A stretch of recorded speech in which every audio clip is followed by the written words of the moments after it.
Hey there, and welcome to this explainer. Today, we're going to unlock the hidden psychology and the really intricate engineering that keeps our massive transportation networks from just derailing. Now, we aren't just looking at the heavy steel tracks or those high voltage power lines today.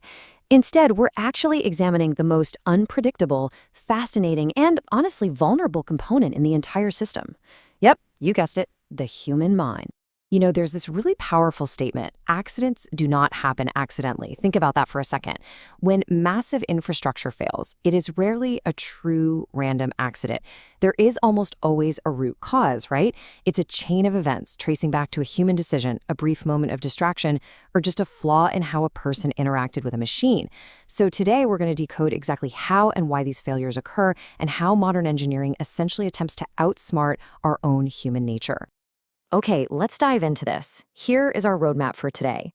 First, the human weakest link. Second, errors, mistakes, and violations. Third, the automation workload paradox. Fourth, engineering safe ergonomics. And finally, managing operator competence. Section 1, the human weakest link, a system's greatest vulnerability. So why exactly are we, humans, the weakest link in these high-integrity safety systems? We spend hundreds of millions developing flawless technology, right? We have sensors that can detect literally a millimeter of track deviation, computer algorithms that calculate braking distances in milliseconds, and yet all of this multi-million-dollar tech is entirely at the mercy of human fallibility. Why?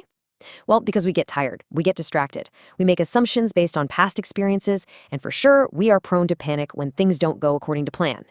The sobering reality here is that the vast majority of railway accidents are linked directly to human error or violations. Despite all those automated safeguards and computer-based interlocking systems we just talked about, when you dig into the data of major accidents, the fundamental failures almost always lie in human actions or inactions. Sometimes it's right there in the control room, sometimes it's in the driver's cab, and sometimes it's actually in the design phase long before the system was ever even switched on. Moving right along to Section 2. Errors, mistakes, and violations. Categorizing failure. So let's break this down. An error is an unintended action that leads to an undesirable outcome.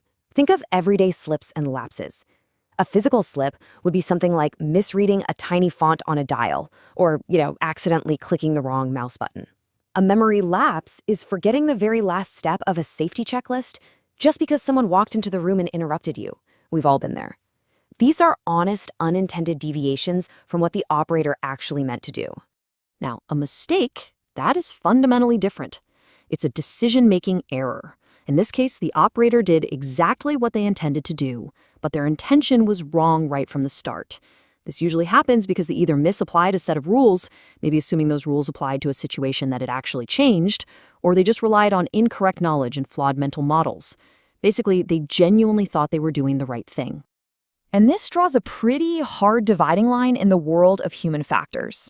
On one side, you have unintentional failures, which are the errors and mistakes we just covered. But on the other side, violations. A violation is a deliberate, conscious deviation from a known rule or procedure. This isn't forgetting a step, this is knowing the correct step and actively choosing to skip it. Maybe to save time, or maybe because the operator just feels they know better than the rule book. Violations are massive challenges to deal with because, honestly, you can't always engineer a physical barrier against human defiance. Section 3, the automation workload paradox, the danger of underloading. You'd think more technology automatically makes a job easier and safer, right? Well, consider the danger of modern control rooms. High automation handles all the routine tasks, which leaves the operator to spend hours simply watching. This actually leads to a state called underloading. They lose vigilance, they get bored. But here's the catch. When that automation inevitably fails, the operator has to instantly transition from total boredom to managing a massive emergency manually. Stress spikes massively, going from 0 to 60 in a split second, and that is exactly when human failures are most likely to happen. All right, Section 4, engineering safe ergonomics, safe by design. And this brilliantly illustrates exactly what we're up against. Notice the intense cognitive load on this complex interface. You have controlled signals, track sections showing occupancy, points keyed to normal. It all forms this absolute sea of colors, abbreviations, and tiny visual indicators. If an operator is underloaded and kind of zoning out, missing just one single red circle here could lead to a catastrophic routing error. So this system literally must be designed to guide their eyes perfectly.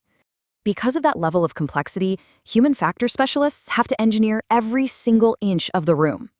It's not just about the software on the screens. They optimize the layout and the number of workstations so no one gets overwhelmed.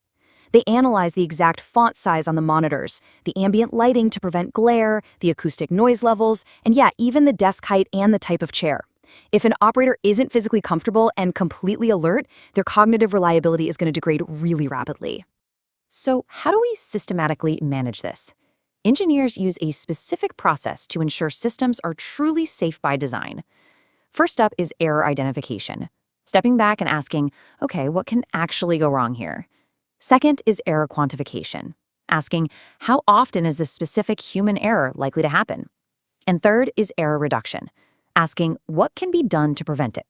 Like, can we simplify the design, maybe add a loud alarm, or even require the operator to input two distinct commands just to prove they actually mean to do it? Which brings us to Section 5, Managing Operator Competence, Training for the Unexpected. Listen, competence is way more than just a fancy certificate hanging on a wall. It requires really robust selection processes to find people with the right temperament to begin with. It requires rigorous, accredited training programs. But most importantly, it requires assessing their behavior under extreme pressure. Continuous monitoring ensures that a minor error is flagged for further attention or retraining long before it ever has the chance to turn into a major disaster. As you can see here, operators don't just work in one static environment. They must be competent across three very distinct states. First is normal, or routine operations, where the automation does most of the heavy lifting. Second is degraded, where a system breaks down, which puts immense extra stress on the human to manually bridge those gaps.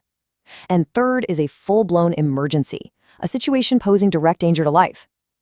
True competence is maintaining flawless safety standards across all three of these incredibly different psychological states. So what does this all mean?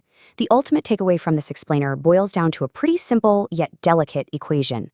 A safe and reliable railway is never just about buying the newest, most expensive computers. It relies on high-integrity technology to monitor the physics of the trains, plus well-defined rules to govern the whole system, plus competent personnel who are supported by safe ergonomic design to manage the totally unpredictable realities of the real world. You take away any one of those pillars, and the whole system breaks down. So I'll leave you with this final thought. As our algorithms get smarter, our sensors get faster, and automation just advances relentlessly, will the human operator eventually become entirely obsolete, or will our unique human ability to improvise, handle total chaos, and manage the unexpected remain absolutely irreplaceable? Thank you so much for joining me for this explainer, and remember to always keep questioning the systems around you.